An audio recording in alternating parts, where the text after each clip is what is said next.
When she comes back this time, it feels different because she is different, not because the situation magically changed. Before, her emotions were leading her decisions. She left when she felt uncertain, distracted, overwhelmed, or convinced herself that she could find the same connection elsewhere. At that stage, she didn't fully understand your value because familiarity hit it.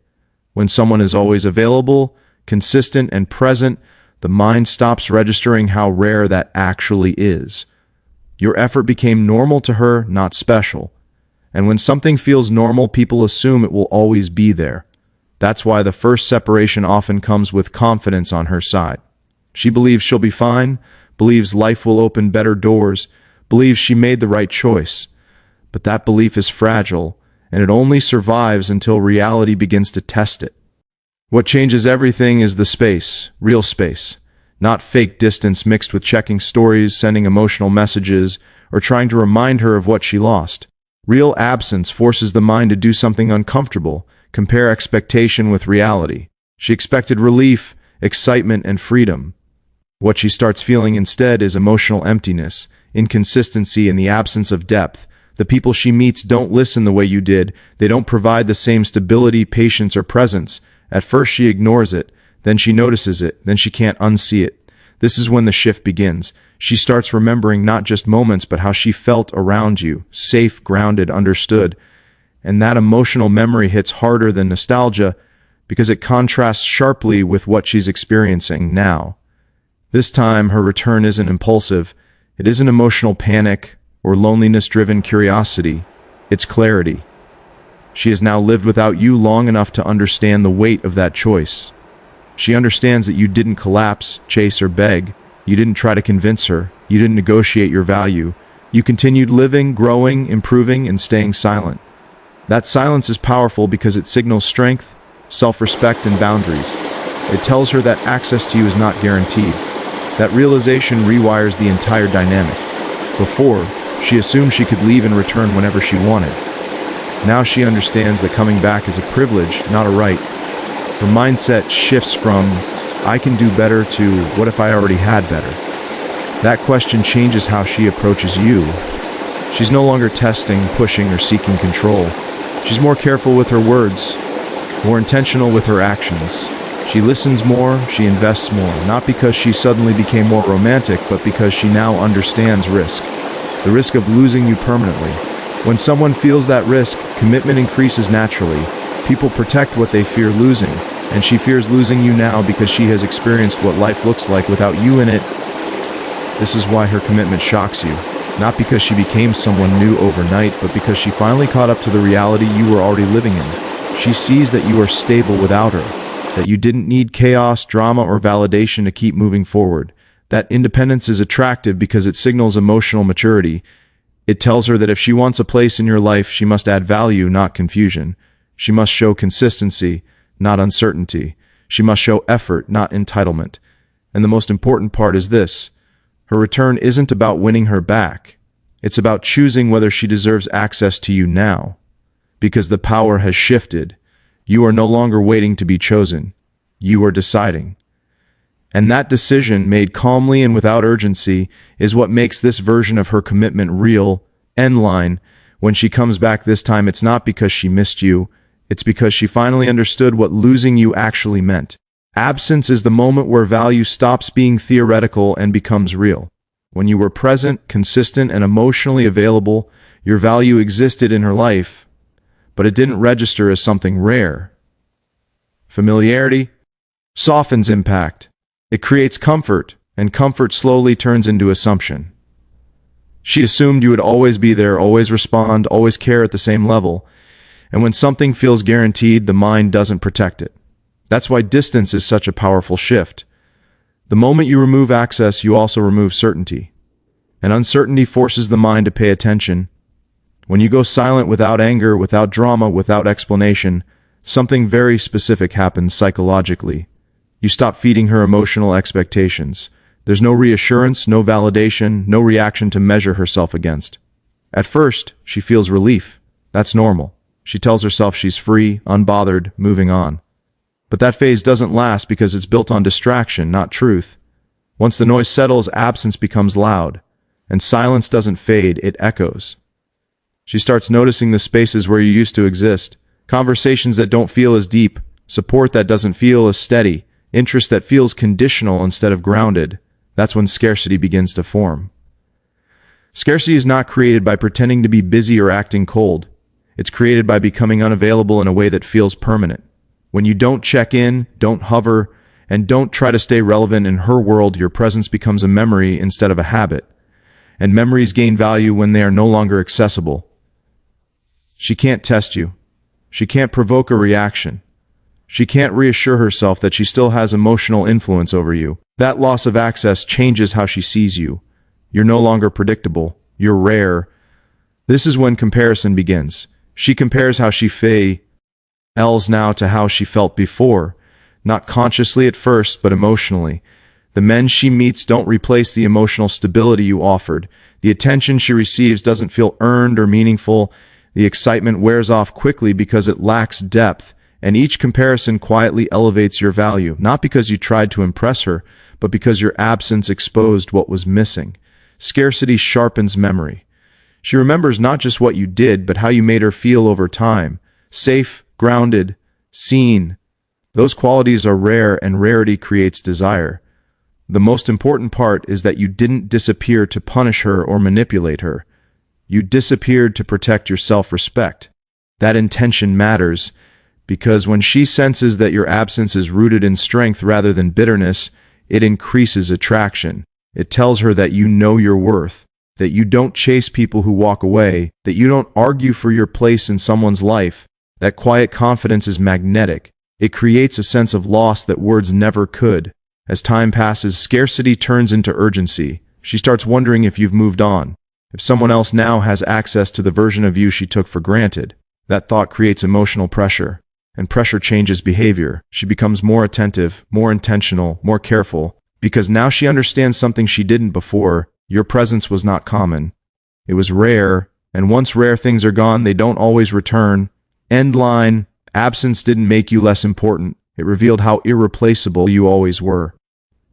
She didn't change because you explained yourself better, loved harder, or said right words at the right time. Words rarely create transformation when emotions are confused.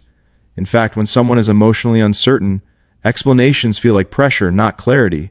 That's why trying to convince her, reason with her, or show her what she's losing almost always backfires. At that stage, she isn't ready to hear truth. She's protected by emotion, ego, and possibility. She believes life will reward her choice simply because she made it. And as long as that belief survives, nothing you say can compete with it. What actually changes her perspective is experience, real experience. Life stepping in and quietly testing the story she told herself. She thought leaving would bring peace, excitement, and better alignment. At first, it feels that way. New energy distracts her, attention replaces intimacy, freedom feels like growth. But over time, reality starts correcting the fantasy. The excitement becomes inconsistent, the attention feels shallow, the people she meets don't offer the same depth, patience, or emotional safety.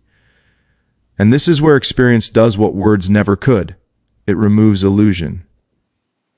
She begins to notice patterns, conversations that don't go anywhere, emotional connections that fade quickly, support that disappears when things get real. Slowly, she realizes that what she had with you wasn't accidental. It wasn't luck. It wasn't something easily recreated. And this realization doesn't happen all at once. It happens quietly, moment by moment, when expectation doesn't match reality. Each disappointment becomes a lesson. Each unmet need becomes a reminder. And each reminder brings your value into sharper focus. This is why silence works, not because it's a tactic, but because it allows life to teach her without interference. When you stay silent, you don't interrupt the lesson. You don't soften the consequences. You don't provide emotional relief while she's supposed to feel the absence. And that absence becomes instructional. It teaches her what stability feels like when it's gone. It teaches her what consistency looks like when it's missing. It teaches her the difference between attention and commitment. Those lessons stick because they're lived, not explained. And the more she experiences life without you, the more she understands that you weren't just a person in her life, you were a foundation. You were the calm presence, the grounding force, the emotional anchor, and foundations aren't noticed until they're removed. This is why her return, when it happens, feels more intentional. She's not coming back to test, explore, or see if she still has access. She's coming back because she now understands what she lost and why it mattered. Her tone changes, her behavior changes, her patience increases. Because experience has humbled her expectations, she no longer assumes better is waiting around the corner. She knows now that better requires depth, effort, and emotional maturity. And she sees those qualities in you more clearly because life showed her what happens when they're absent. The key is that you didn't need to prove anything.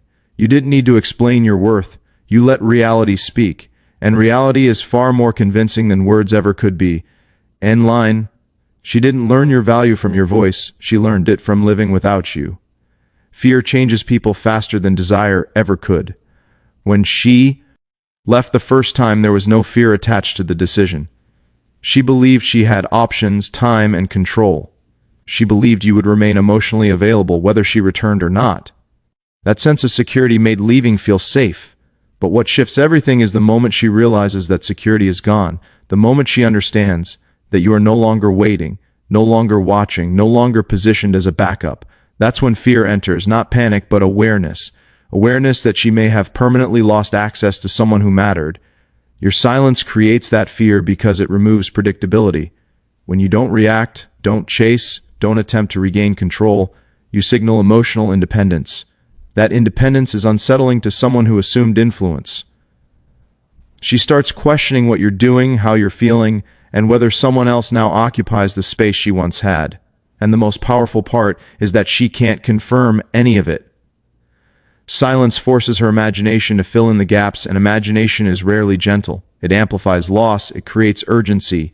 Fear of loss isn't about jealousy alone, it's about finality. She begins to sense that this time is different, that you didn't just step back temporarily. You stepped away with intention, and intention implies boundaries. Boundaries imply self-respect. Self-respect implies that you won't tolerate uncertainty or half-effort anymore. That realization shifts her internal balance. Before, she held leverage. Now she feels it slipping. And when leverage disappears, investment increases. This fear doesn't push her into impulsive behavior. It pushes her into careful behavior. She becomes more aware of how she approaches you, more thoughtful with communication, more consistent with effort, because she understands that one wrong move could close the door completely. And when someone feels that risk, they act differently. They stop testing. They stop playing games. They stop assuming forgiveness. They begin showing commitment as a way to secure a connection. What shocks you is how serious she becomes. She doesn't come back casually. She doesn't drift in and out. She shows up with clarity, with intention, with emotional availability.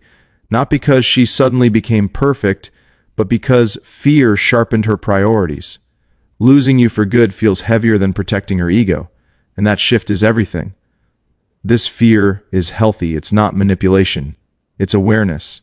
It's the understanding that valuable things are not endlessly available. And once she feels that, she no longer treats you like an option. She treats you like a decision she must commit to if she wants to keep. End line. Her commitment deepened the moment she realized losing you was no longer a temporary possibility. It was a permanent risk. When she returns this time, the dynamic feels unfamiliar because the power structure has changed. Before, control lived in uncertainty. She could pull back, test boundaries, create distance, and watch you respond. Emotional reactions gave her feedback. Attention reassured her. Effort confirmed her importance. That dynamic allowed subtle control, even if she wasn't consciously aware of it. But when you stopped reacting, stopped chasing, and stopped explaining yourself, that control dissolved. Silence doesn't argue, it ends the game. And when the game ends, respect replaces control. Respect grows when someone realizes you cannot be moved easily. Your calm absence communicated something stronger than any emotional conversation ever could. It said you value yourself enough to walk away from confusion. It said you don't negotiate for consistency. It said access to you requires effort, clarity, and mutual respect. Those signals change how she approaches you. She no longer feels entitled to your time or energy. She understands it must be earned. This is why the testing disappears. No more hot and cold behavior. No more vague messages designed to check if you're still emotionally available. No more pulling back to see if you'll chase. Those tactics stop working when the other person doesn't respond. And once they stop working, they stop being used. She learns that if she wants connection, she must show up clearly. If she wants closeness, she must be consistent. And if she wants to stay in your life, she must bring peace instead of confusion. What replaces control is intentional effort. She listens more, she communicates more honestly, she follows through. Not because she's afraid to lose you, though that fear exists, but because she now respects your boundaries. Respect is born when someone recognizes strength, and strength is quiet. You didn't threaten to leave, you didn't demand change, you simply removed yourself from what didn't align. That decision redefined your value in her eyes. She also understands something else now. You are no longer emotionally dependent on her response. That independence changes everything. It means she can't manipulate the dynamic through emotion. It means she must meet you where you are, not pull you back to where you were. And meeting you requires growth on her side, growth in communication, growth in accountability, growth in emotional maturity. This is why her return feels calmer, less chaotic, more grounded. She isn't trying to prove something. She isn't seeking reassurance through drama. She's focused on stability because she understands that instability will push you away permanently, and that awareness shapes behavior. Respect doesn't demand, it adapts. The real shift isn't in her words, it's in her consistency. Respect shows itself in patterns, not promises. And when someone respects you, they stop risking you. They protect the connection because they understand its value and its limits. In line, she stopped trying to control the connection when she realized respect was the only way to keep it. When she comes back this time, commitment isn't emotional. It's strategic, not in a manipulative way, but in an aware way. She understands now that connection with you isn't sustained by chemistry alone. It's sustained by effort, consistency, and intention. Before, commitment felt optional because she believed time was unlimited and access was guaranteed. Now, she knows that access to you exists only where mutual effort lives. That realization transforms how she invests. Her commitment shows up in actions long before words. She prioritizes you without being asked. She adjusts her behavior without resistance. She becomes more transparent because she understands that ambiguity will cost her everything. This isn't desperation, it's clarity. She knows that the version of you she's returning to isn't the same one she left. You're more grounded, more detached, emotionally reactive. And she senses that you would walk away again without drama if the same patterns repeated. That awareness creates discipline. This time, commitment becomes her way of securing stability. She's no longer chasing excitement or validation, she's protecting connection. She shows up on time. She communicates when she's unsure. She invests emotionally instead of pulling back. Because she understands that inconsistency is the fastest way to lose someone who values peace. And you now value peace more than potential. What shocks you most is how little reassurance she asks for. She doesn't need constant confirmation because she's chosen to invest instead of test. Testing was a symptom of uncertainty. Commitment is a symptom of understanding. She knows now that if she wants you in her life, she must be someone who adds value, not tension. And that mindset changes everything. She also commits because she recognizes your standards. You didn't raise them with ultimatums, you raised them by leaving. That's the most powerful boundary there is. It says, this is what I accept, and this is what I don't. And once someone sees that you live by that boundary, they either rise to meet it or lose access entirely. She chose to rise. This level of commitment isn't about ownership or control. It's about alignment. She's aligning her behavior with the reality that you are not easily replaceable. And when someone realizes that, they protect what they value. They stop taking risks that threaten the connection. They stop assuming forgiveness. They become intentional. Truth is, her commitment deepened because yours did to yourself. You stopped compromising your peace. You stopped explaining your worth. You let go of outcomes. And that self-commitment set the standard. She didn't come back to claim you. She came back to earn her place in your life. Her commitment shocked you because it was built on the one thing that changed everything. Your commitment to yourself,